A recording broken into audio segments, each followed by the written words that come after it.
with any more you know, sorry. Okay, yes. So yes, we have our topic and we have our guest ready here already. So without wasting time, I'm just going to read out the profile of our guest speaker so we know who will be discussing this very important topic with us. Bismillah. Engineer Dr. Mrs. Falila Jimoh, PhD, is a globally trained artificial intelligence expert, digital innovation strategist, and public sector reform advocate whose work sits at the intersection of technology, policy, and social impact.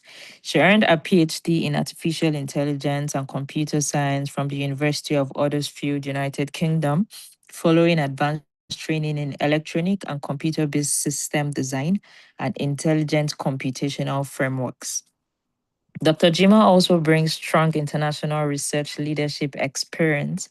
She worked with the European Commission Science and Technology ecosystem, where she supported and managed a research network spanning multiple EU countries, coordinating collaboration across institutions, strengthening research delivery, and enabling cross border innovation partnerships.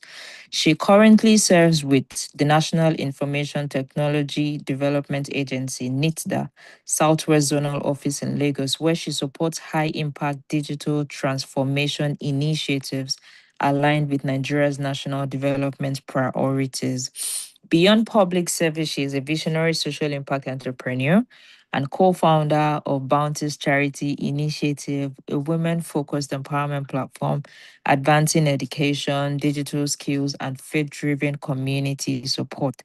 Dr. Jimo's excellence has been recognized with several honors, notably the African Leadership Award in Innovation and Digital Inclusion, celebrating her impact in advancing technology driven development and expanding digital access to grassroots.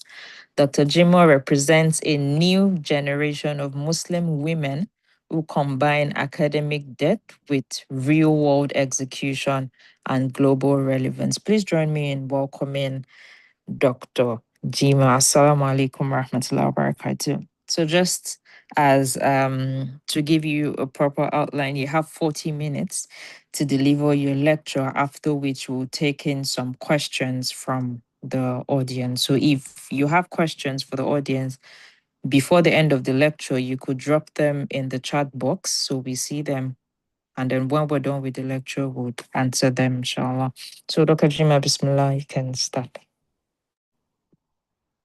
أعوذ بالله السميع العليم من الشيطان الرجيم بسم الله الرحمن الرحيم.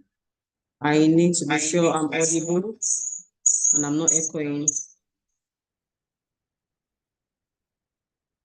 Yes, you're audible, but you're echoing. Oh yeah, because I'm on two devices right now. Okay.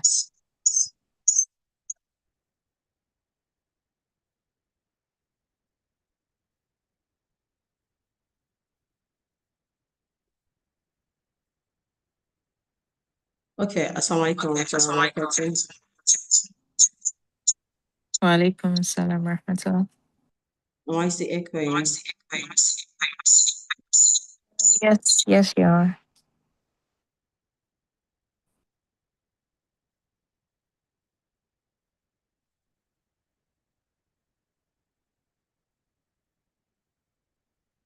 Sincerely, this is a technical glitch. Kindly allow me to exit and to join again. Thank you.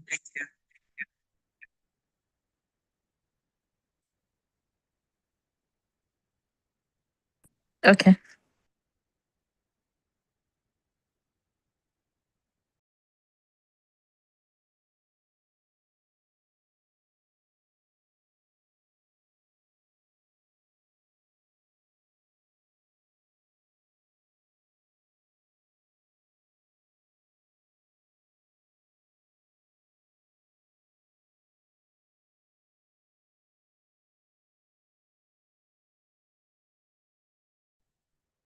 Hello, assalamu alaikum. Wa alaikum assalam wa rahmatullah. Alhamdulillah. Okay. Yeah, it's better. Alhamdulillah. Bismillah. I'm trying to share my screen again because I have a slide.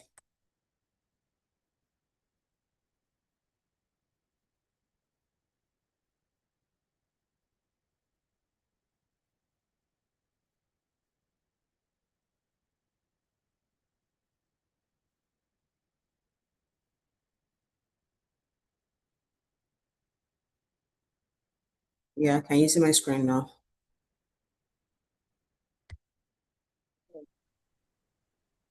Yes, yes, we can. And I'm very audible, no more echoing. Okay, but I would No more like, echoing. yeah, No. alhamdulillah. But I was like saying, Ali min ash-shaytan ar-rajim. Bismillahi wa salatu wa salam ala Rasulullah. Amma ba'd. Assalamu alaikum wa rahmatullahi wa barakatuh. I'd like you, everyone, to try the chat box. I want to be able to see responses once in a while when I try to get response from the audience. One or two responses is okay for me to know we are still together and I'm still audible. So let's go into it. Tonight, I introduce myself as Fadila. I am an introvert, a peace-loving woman who is always filled with curiosity. I am the last from a large polygamous home, a wife to a very large extended family set, a mother to four, raising six children. I'm a Muslim striving to please my Lord.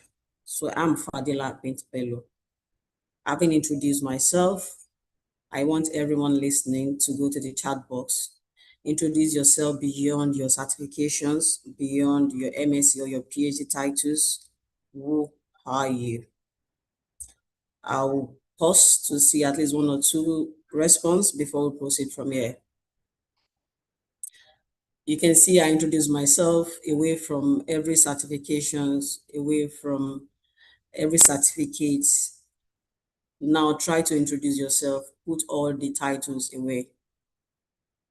While you're introducing yourself, I'm trying to log in with my account here so that I'll be able to look at the chat box.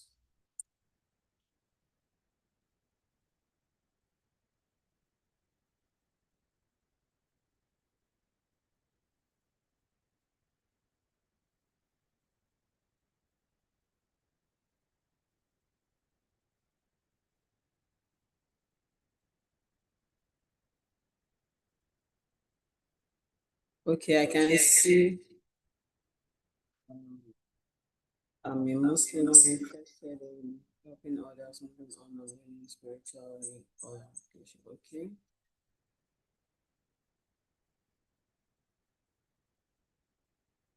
Just one person.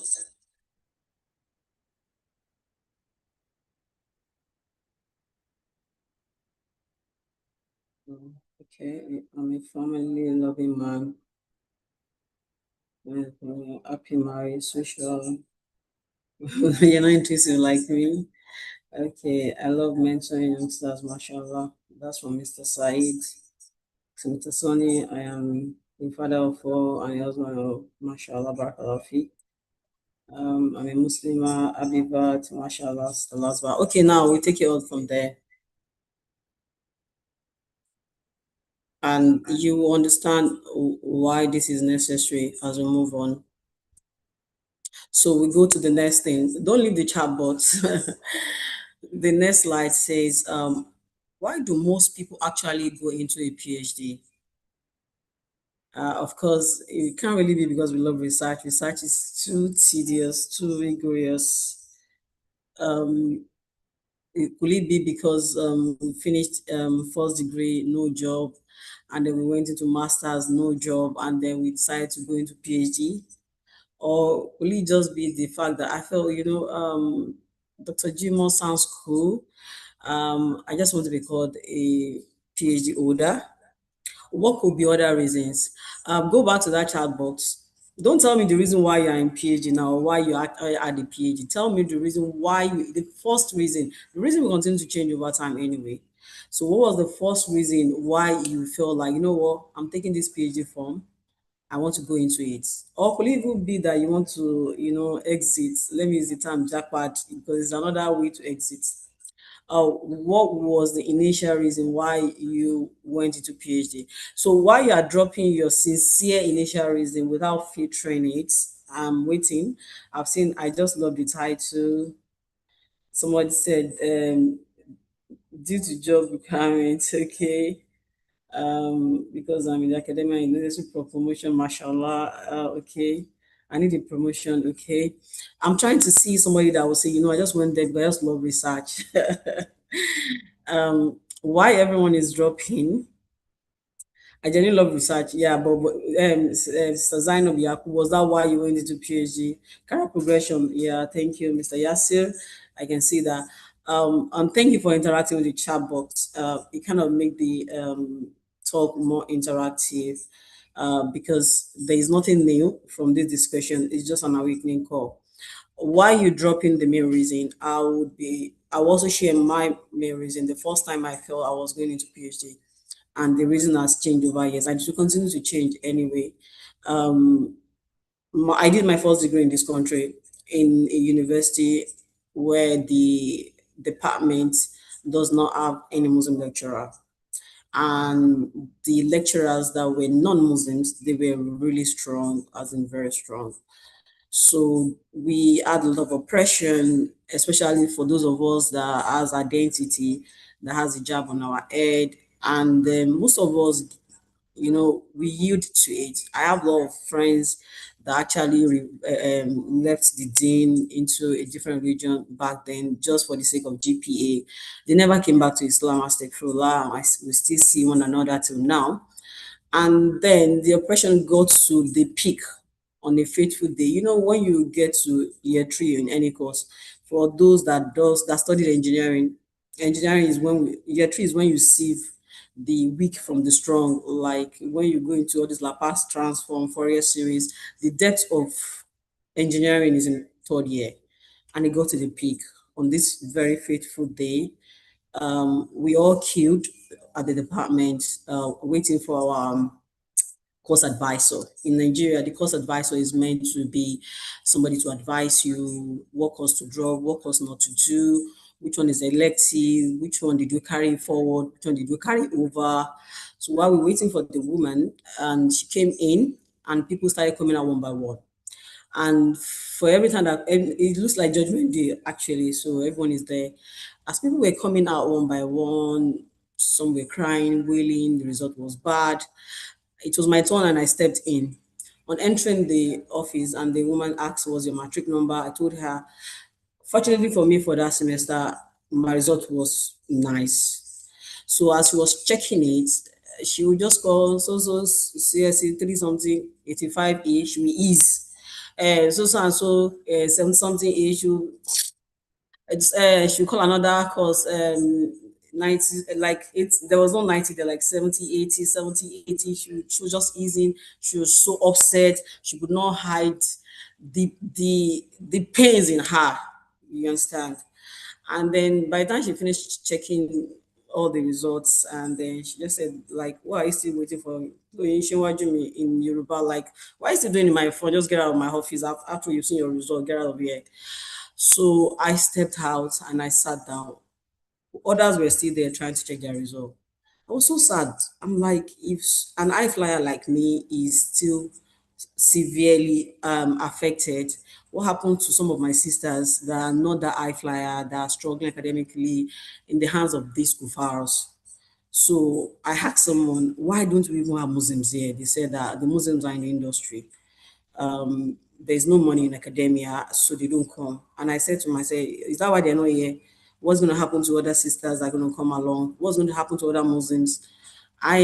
What do I even need? They said PhD. Okay, now I'll go and do this masters and do this PhD, and I will come back to lecture to liberate more Muslims to get through this part. That was the vow I made that year. I didn't even know that PhD was something that I was going to be more harder. And I never stopped forgetting that vow all along. So let me go back to the chat box and see if I've seen any other new reasons. Okay, for career progression. I think that's the last one that is there. Okay, so let's proceed. Am I still audible? Just drop yes in the chat box if I'm still audible.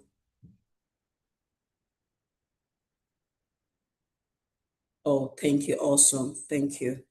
Okay, so we move on because your why you're doing something is very important, and you will see that it will relate in everything we discussed today, even how you see yourself in the world we had today. So I had to add this slide because I'm not talking to generic audience as I'm used to.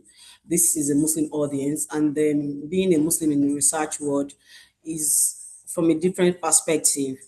So we as Muslims, we see knowledge as an amana, as a trust. So whatever research we do, whatever aspect of life we get into, wherever you do your PhD, post PhD, at any point in time, it should be the goal should be for impact. Like, what impact am I creating? What impact am I about to create? What impact can I create if I'm lowered down today? All my time in the library, all my time in the classrooms, all my efforts carrying books, reviewing journals, all everything I'm doing, if I'm lowered down, of what use would that be to humanity? And we shouldn't lose sight of the fact that as Muslims, Islam calls us to be among the ulul imma, the people of lofty ambitions. And the greatest of the greatest of ambition is for us to live a life of impact so that we have legacies that become sadaqah to Jaria and a life that transcends even when we are gone. I know a lot of researchers don't see this, a lot of professors don't see this, but deep underneath anything we do, you will realize that impact is actually the secret to any success, wherever you might be. So let's do a reality check, live after PhD. A lot of fictions are there and facts are there. I added some fictions and facts here. Please feel free to drop fictions and facts in the chat box. Fictions that you have heard before, and then the facts you are finally facing. Drop in the chat box. For example, some of the fictions, after PhD, doors will automatically open. Like, just after the PhD, someone that told me in the past, with your PhD, you can work anywhere, you can be in any university, you can be anything. That's a fiction. And as I speak with you tonight, I know a lot of people that have PhDs and they're just there. In fact, I have a friend I used to tag her as allow me to speak my native language, I'll translate it. Ọ̀rẹ́ mi oní degree mẹ́ẹ̀ẹ́dógún. Like, my friend has got several degrees and she's got more than one first degree, second degree, third. She's got all these degrees, and she did a PhD in a field that is only fixed. I'm going to get there anyway. But how she did her PhD, her research, and everything, she couldn't even get her feet anywhere, not even in academics. Now she's exhausted. She had to open a shop and, sell groceries. And I've seen sisters that have actually gone back into opening a school, maybe primary or secondary school with the PhD, or those goes back to other things that does not even have anything to do with research and impact, because they just had to get something doing. That's an example of fiction and facts. Another fiction is people will tell you that with your PhD, you just have to lecture. If you don't lecture, that's the only way. You just have to be in academia. That's a fiction.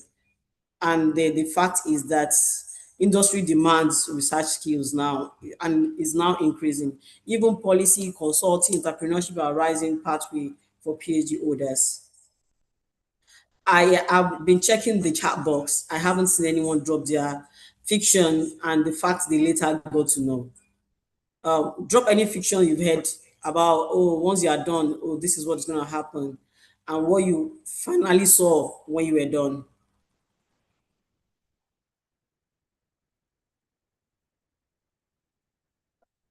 I want everyone to note this. Your PhD was not the peak of your journey. Rather, is a process that is actually meant to train you, to sharpen you, to train you to be able to think deeply, persist patiently, and solve meaningfully.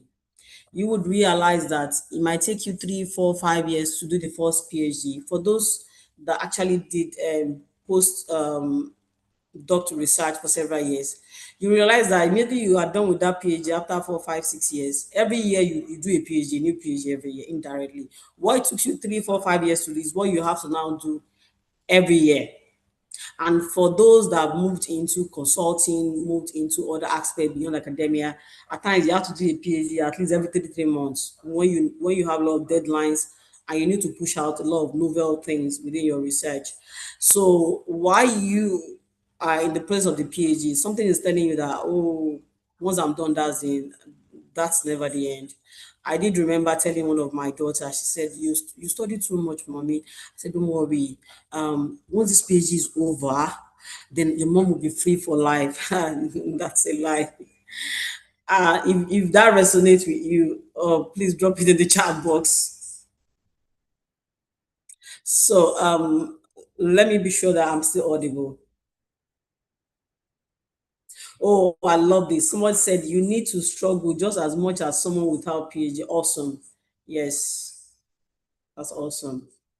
Okay, so let's do a deep dive, practical steps. I'm not going to give you so many examples right here. Hopefully, when we get to questions, I'll be able to tell responses based on questions. So, like I said, there are several pathways. The most obvious pathway that most people knows is academia. You complete your PhD, during your PhD, you're doing some teaching, you do some postdocs, and then after some time, you collaborate for grants, you do some supervision, and you move on. But beyond that academia pathway, there are several other pathways beyond academia that people combine with academia. Like you can be in the industry, R&D labs.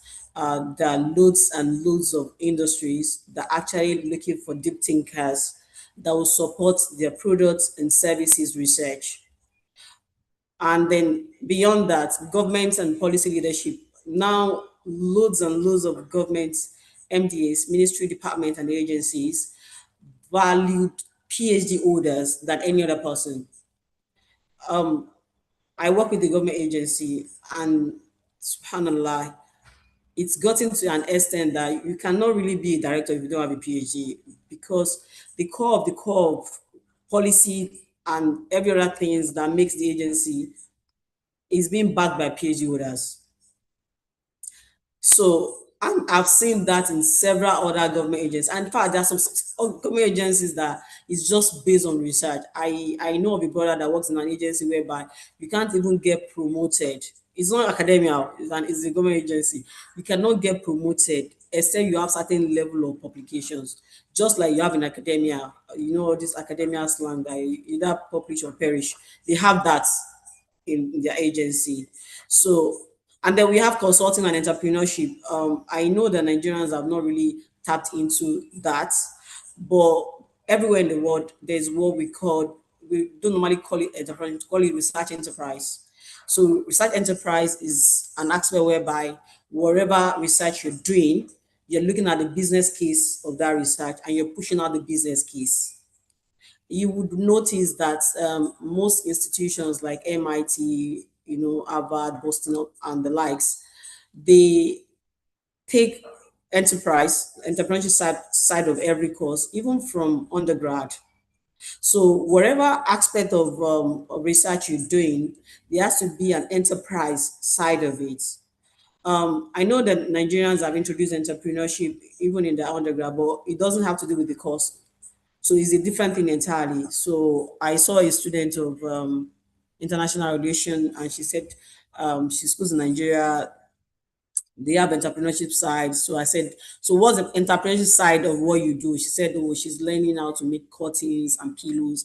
And I'm like, no, entrepreneurship side has to be part of what you do as a course. I'll give you an example. When I did my master's, of course, not in the country, the master's project became a business endeavor that even I myself also made a lot of money from it.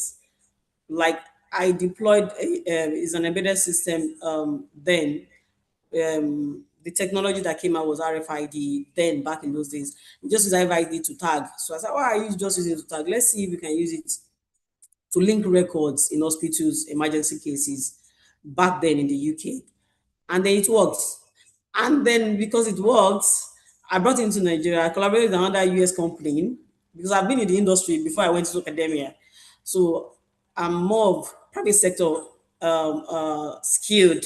So adding academia to it is still entrepreneurship side of technology is still part of me. I collaborated with some companies, went to California, and we brought in these applications. We brought it even down to Nigeria.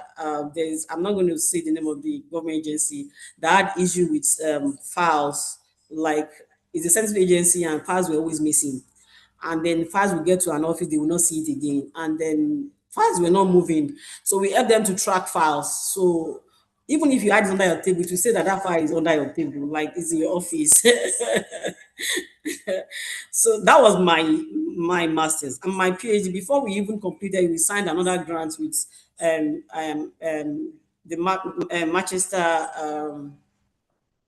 I don't want to be giving names, but we signed another grant with a county to implement part of it. So it's called research enterprise. But under this is more of consulting and entrepreneurship. These days you have PhDs that have actually done research in an aspect of life and they go into consulting from that aspect of life. And because they've done the detailed work, they're the only one that has authority in that line. And they still combine that with academia anyway. You can have an hybrid portfolio career whereby you are teaching, advisory, you had so many things together. I am still in the private sector. I work with a lot of startups to bring a lot of innovation solutions. I am in government. I'm involved in a lot of policy drives and implementation and adoption across all verticals of the country. And I still lecture, of course, on a hobby. Somebody was telling me that, what do you do? Why do you even need this lecture? I said, because Yamal Kiamala asked me, I made a vow then that I was going to lecture. And I just have to put a step of it into my life so that I can validate this PhD, not that I really need it. So you can see I'm adding like 3 portfolios. You can have 2 portfolios and still be comfortable. Am I still audible? Oh, okay. I've seen another fiction. My fiction was that my promotion was guaranteed once I get my PhD. The fact is that I have to wait for 3 years. Ah. Yes, I know of someone that came back from Malaysia and had to wait for another 3 years. The promotion was not guaranteed too. Anyway, he's a prof now. Don't worry. It just everything looks like it's farther away, but we'll get there. I'm trying to change my slide.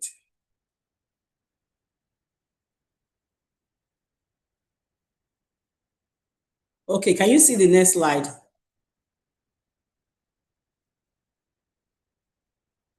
Okay, yes. Thank you, Stamujida. So, what can you do now? Okay, we have taken a deep dive into what is possible, an hybrid portfolio. You don't have to be in academia all your life if you don't want to be there. You can be there if you enjoy it and you love it. You can add one, two, three, four things, 5 things together. A lot of things can still be done. So, how can we go about it? The first thing is identity mapping. Who am I beyond my thesis? You know, that was the first question and I asked you. Beyond your titles, who are you? And that's where to start from. It's it's the best thing you can do for yourself is to be authentic, to just be yourself. If you are in academia, you're in research, and you're trying to be someone else, yeah, because Sister Aisha is doing this, I have to do it. Sister Labiba is doing this, I have to do it. Or Sister Lasbat is doing this, I have to do it. Or Sister Mujahida is doing this, I have to do it. That's the first point of failure. So you need to do an identity mapping. Who am I beyond this thesis? You need to do a skill translation. So how you have to be able to translate your skills based on what this pathway, my leadership skills, my strategy skill, my system thinking skills, my policy analysis, my innovation design skills. It's not all of us that can survive in private sector, and it's not every one of us that can breathe in government agency that is filled with a whole lot of this is a public talk, but it's not everyone that has the emotional intelligence to swim in the government sector, and it's not all of us that academia alone can take care of our finances. Some people they love academia, but academia alone cannot take care of who they are and their finances. They just have to do something about it. Um, Recently, someone rang me and was asking me, okay, we're working together. The prof, I and a prof taking a course on AI with a university, particular university, and like it's a part-time thing for me, and I'm not that bothered about the financial side of it.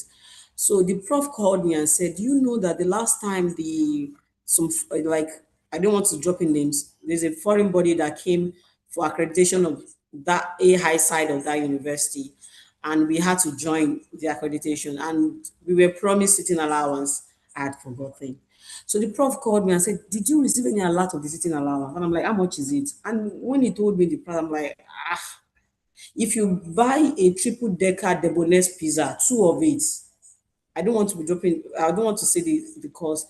Two triple debonnaise pizza, okay, it's more than the cost that this prof is asking for. And he was so worried that they have not paid.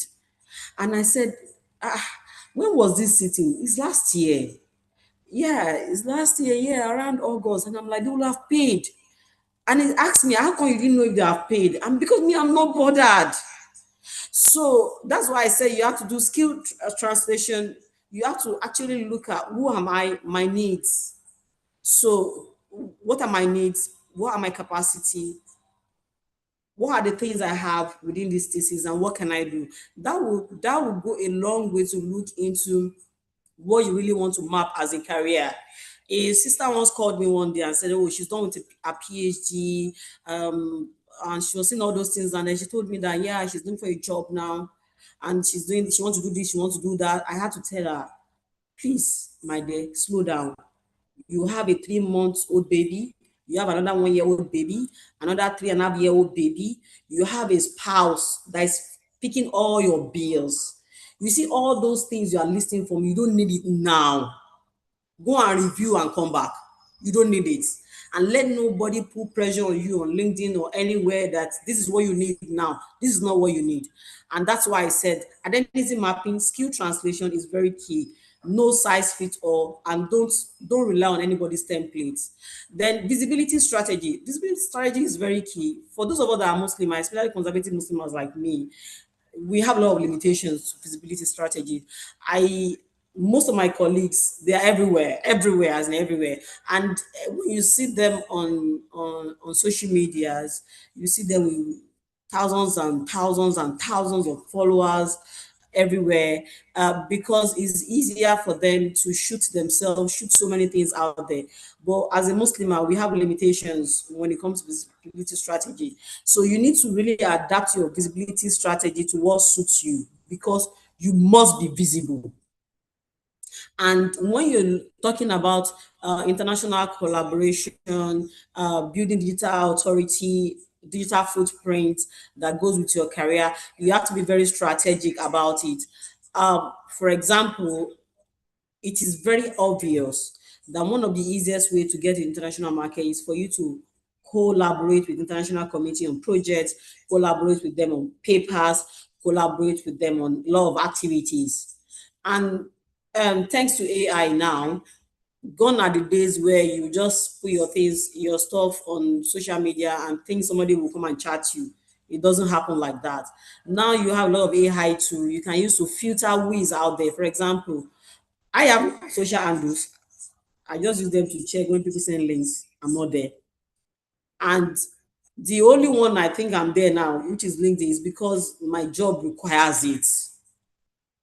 Because I have learned that it's not the number of followers you have does not translate into impact. Impact is intentional.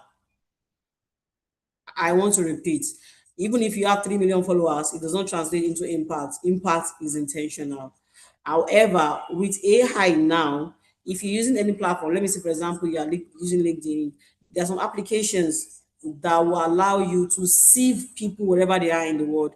to look at what project they are handling, what research they are into, what field they are into, to look at what really map your own identity mapping and skill translation, and then contact them. Not contact them that will give me money or whatever. Contact them in a way that add values to them. They will run back to you. Like, oh, I saw that you're into this and that. I work in this area, and I believe that this area will go a long way to help what you do. You see, they will jump back to you. And the moment you start having co-papers with international organizations, co-projects, a lot of collaboration, it just put you out there and support your impact. I want to be sure that I'm still audible. And then the good news I heard is that the world increasingly need deep thinkers. That's PhD holder. AI era value research minds now. Policy ecosystem need evidence-based leaders. You will not, in this day, you will not see any policy table without seeing a lot of PhD holders there. And for the Islamic side of life, once you add PhD into your Islamic side of life, it also just give you another authority and edge.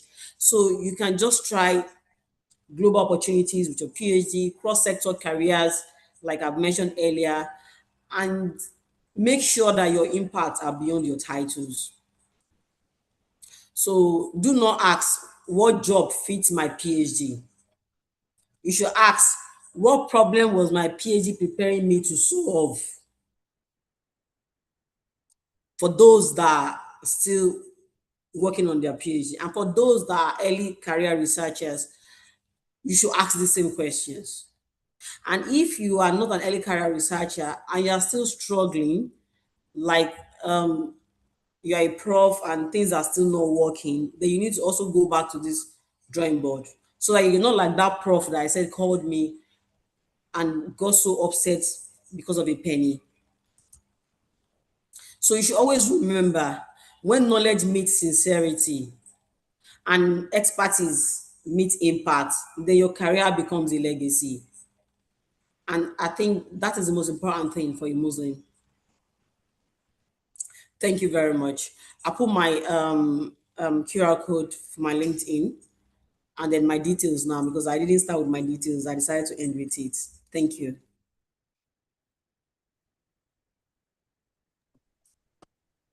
All right, Jazakallah Karen, Dr. Jimoh, for that insightful delivery. Thank you so much. I'm sure some of our audience have questions. The fact that the lecture was, interactive, so I want to believe they have questions they're willing to ask already. I mean, it's how I read your profile and you did all of these things as though it was very easy. You got it within a year. You didn't even stress at all. But I know that it's not exactly easy. But alhamdulillah for where you are, and may Allah continue to make it easy. May Allah continue to grant you more beneficial knowledge, and may it make it easy for you to live an impactful life. So now I would like to ask our audience, do we have anyone with questions for the guest speaker? We can take in questions now.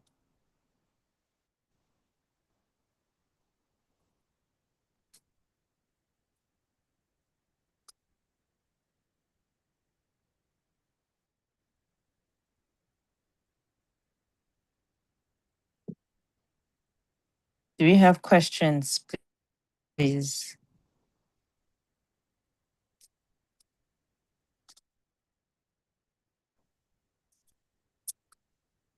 Okay, I have a question while everyone is still thinking though. So does imposter syndrome, sorry, I don't know why I'm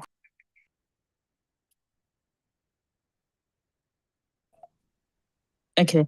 Yeah, my question is, does imposter syndrome end after your PhD? Like, I mean, the law area of the academia, and a lot of times all of these sessions are not exactly law related.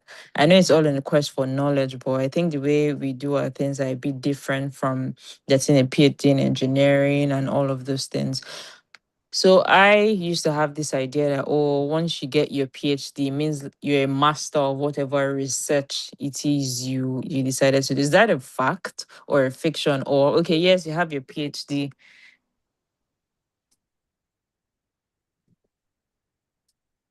or you have your PhD and you just have to keep, bettering yourself so that you're not just an old taker. You had a PhD like 10 years ago, but now somebody who just got a PhD is way better than you. You just relaxed after getting your PhD. Is that how it works? Do you get it and just sit back? Or, I mean, you have to keep sharpening it because that's it's actually the beginning, it's not the end of your career.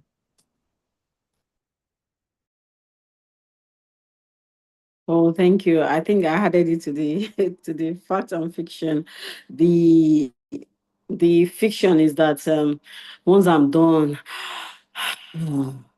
I can exhale and then sit back and chillax.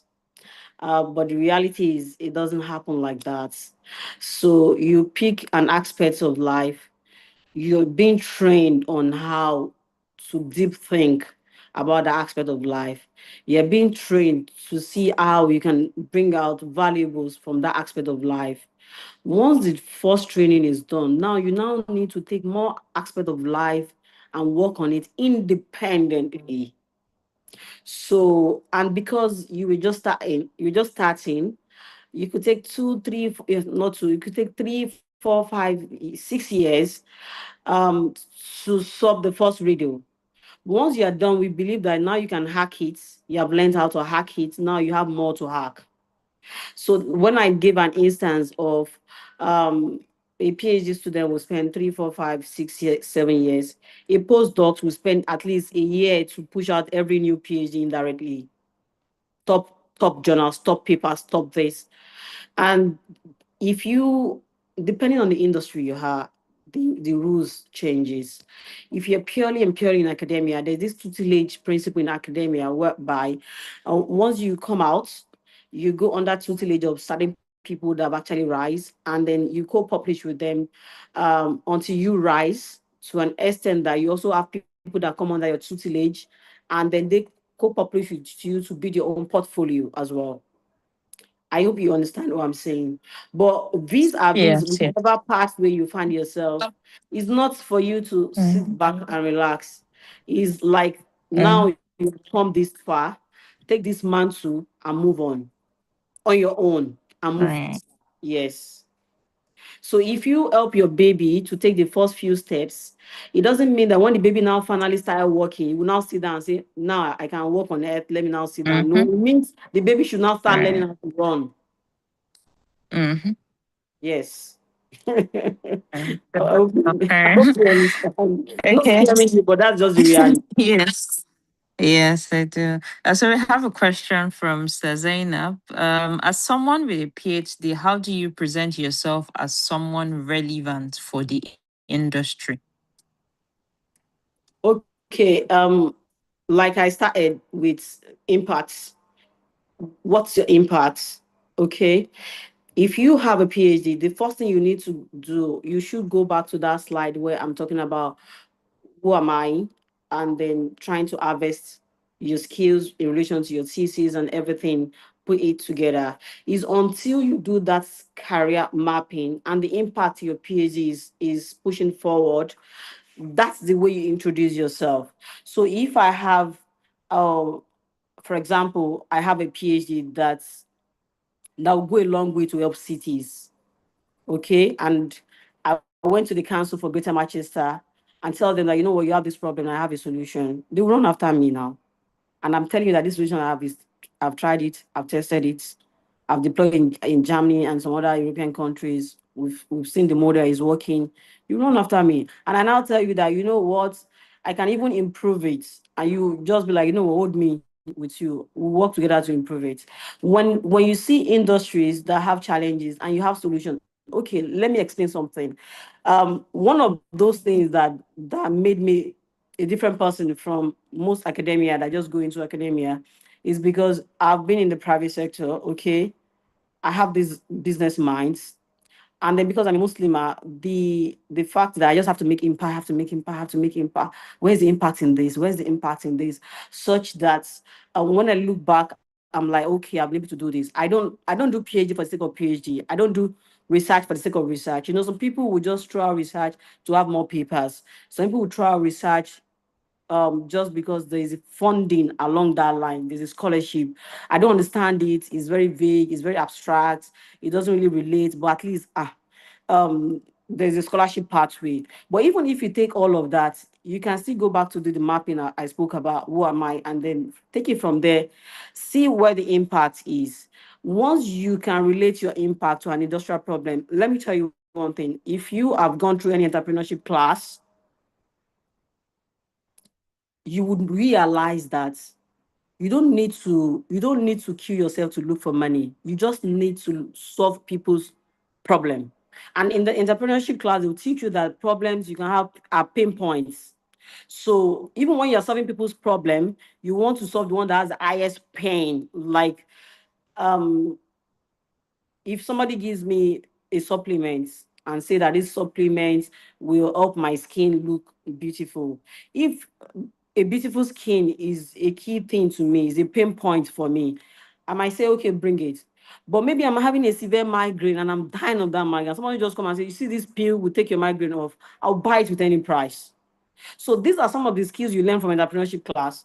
And research and enterprise in most of these high tier universities will also train their PhDs in that line, such that whatever you are bringing out into the society is not just an impact, is also solving pain points.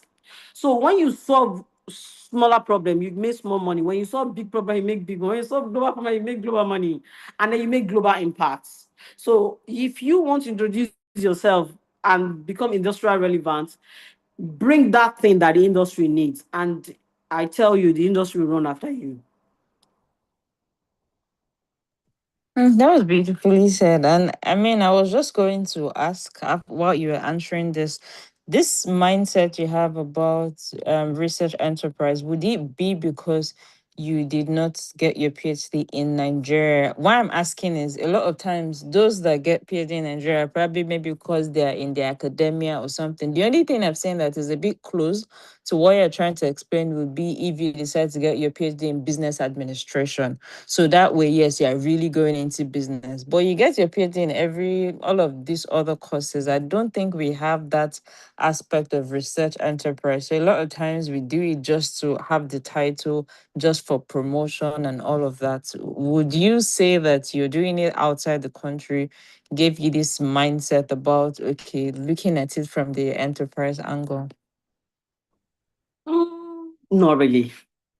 Not really. Not really in the sense that I think three things work for me. Like I said, as a Muslim, if I want to spend my time on anything, I'll ask myself, is it beneficial for me right now? Is it beneficial for me in the future? Is it beneficial for me in the year after? If it's not, then I'm dumping it right away. So that Islamic side of me creates a level of anything I'm doing just must add value. That's one. Then two, you have PhDs and you have PhDs, and PhDs are very abstracted. And yet, we still need them in research. Some people need to go down and do those abstract work. For those of us doing Right. application based to leverage on those abstract work. But even Mm. if yes, but even if your PhD is that very, very abstracted, you still must have a purpose linked to it. I will tell you, Mm-hmm. I okay, in Nigeria, I have a lot of friends in Nigeria that back in those days when publications was the key thing, then when I was still in full academia, because I did lecture in the UK before I came back. In Nigeria, everybody just publish irrespective. In UK, we have this ref that is used to grade your university based on what's the impact of your research. So whenever it's time for ref, it's not every year. So whenever it's time for ref, where every university needs to submit the best of the best of the best of their impact, that's when you realize that you might have 30 publications for those that follow publications. Maybe just one will go into ref. Because now, even if you are into abstract, you still have to come with something that is very impactful. You have to show the impact of that your research. in what you do. Mm. Yes. So Right. if this, I'm going back into the academia side. I'm not even talking about the industry anymore now.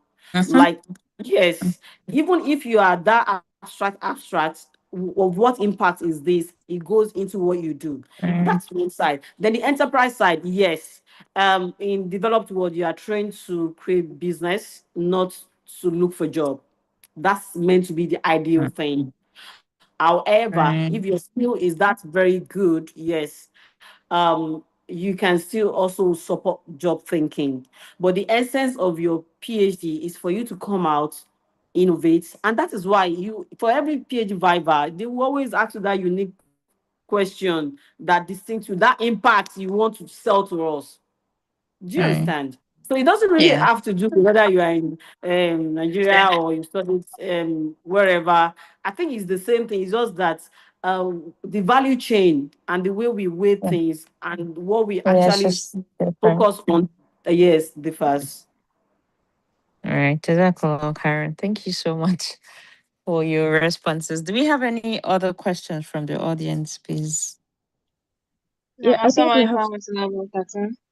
Wa alaikum Yeah, I had assalam. my hands raised. Yeah. Oh, Okay. okay. Please go ahead. Dr. Fanila. Thank you so much for the insightful discussion. I want to ask two questions. The first one, with regards to the nature of some of our lecturers, like your experience back then with the woman that was hissing with your result and all of that. For some of us that are in our PhDs, you still see people that give you that, cold vibe. I mean, there might be no substantial evidences that this person is giving me cold shoulders or something, but you know that something is off. Would you advise that we mellow when it comes to visibility at this stage that we are at, and just wait till we are done with the whole thing?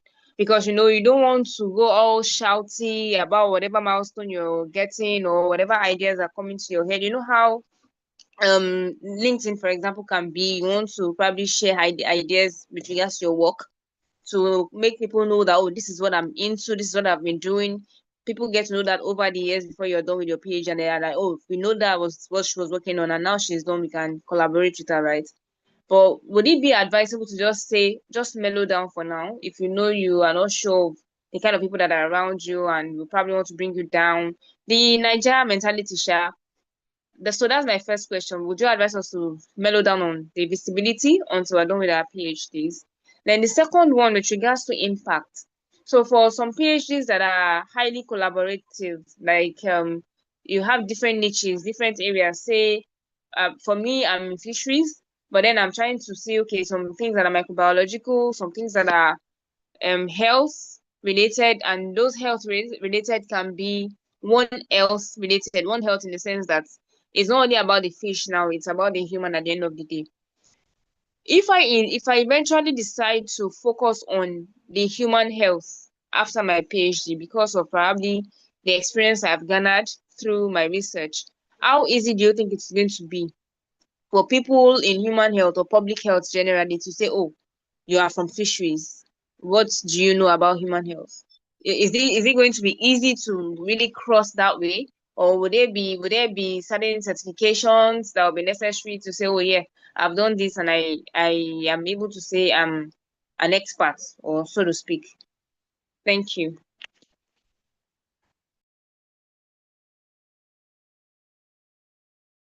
Okay, can I speak now, Samajida? Yes, please.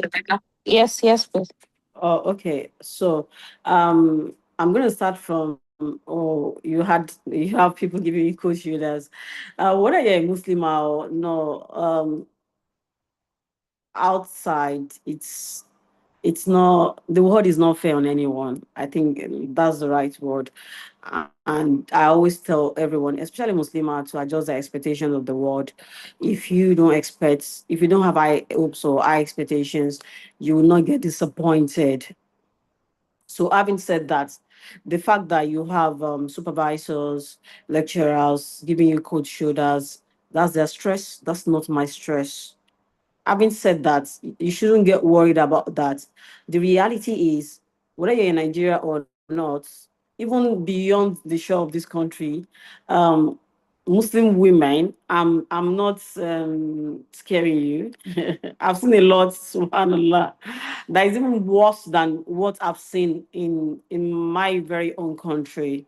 But what I'm saying is that as a Muslimah and a dark skin, and you have a job identity, it's a discourse, a separate discourse entirely, and we could spend hours and hours educating ourselves on that identity. Having said so, whatever you face with your supervisor or whoever you face should not stop your career growth. It shouldn't. And your ability to step out now is the best. Because I remembered when LinkedIn started, and then we had this workshop, and we were all told to hook on LinkedIn. I created the account and I never went back there again. And for years, I would go there and then I would just run away because I just don't want to be seen. I don't want to be outside. I just think that my place, I'm a very homely person. So I just felt that my place is where I am, and I don't need it, sincerely.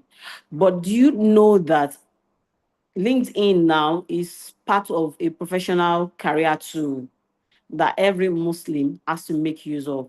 Whether it stresses you or not. Somebody said that LinkedIn stresses her because when she comes there and everybody's just faking it, and then everybody just throwing certificate, throwing this one, that. Every time she's always stressed, and then she just stopped going there, and then she just resort to mediocrity and face Facebook and then Instagram. And I said, you just face noise. You're facing noise. You don't have to be there and sit there. And the reality is that LinkedIn teaches everybody to put their best foot forward. That does not mean they don't have the hurting one. They have the worst ones. So you to put your best foot forward, somebody else who is scared of you to be there.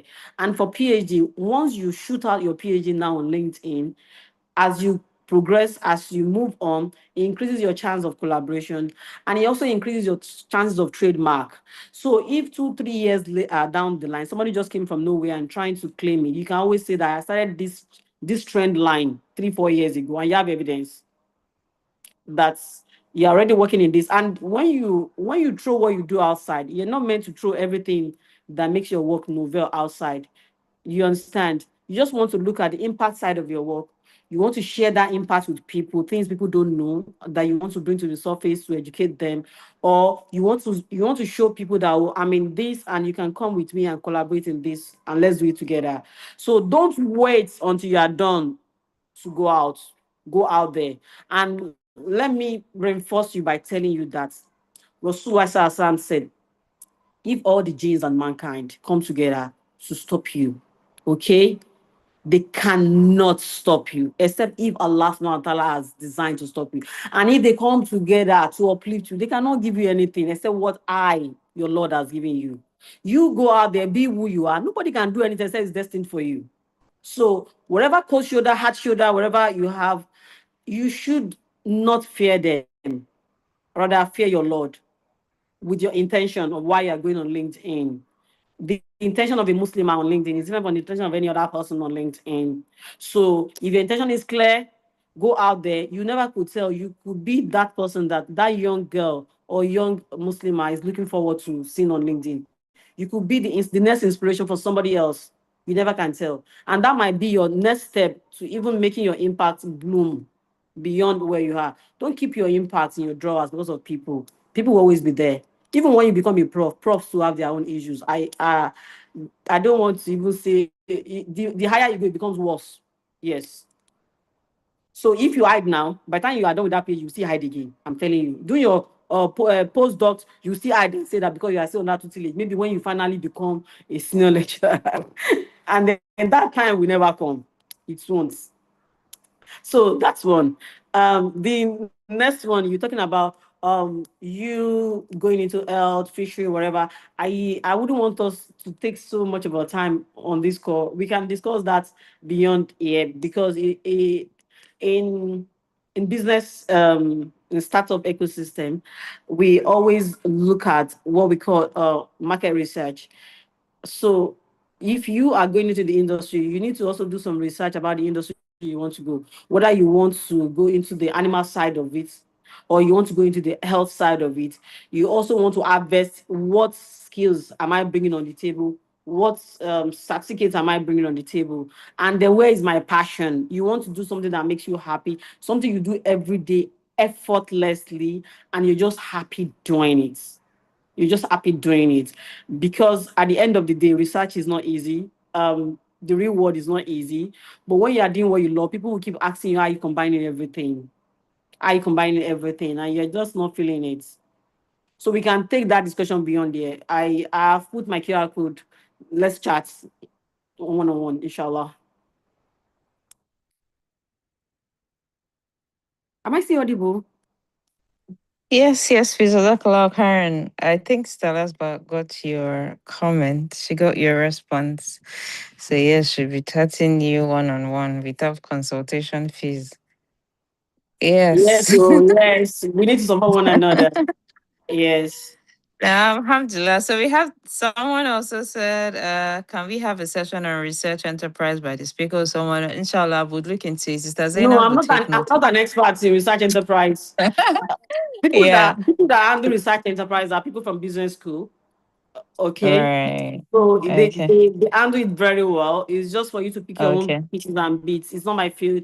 It's not my field. Okay, Right. maybe I need to tell the person I'm a certified engineer and a digital strategist. I don't have anything to do with business side of life. Thank you. All right. All I right. only Thank apply you what very applies to much, me. Ma. Just like you Yes, and we're recommend glad there, you introduced you, it. you would look for someone in the business field. Academic. Exactly.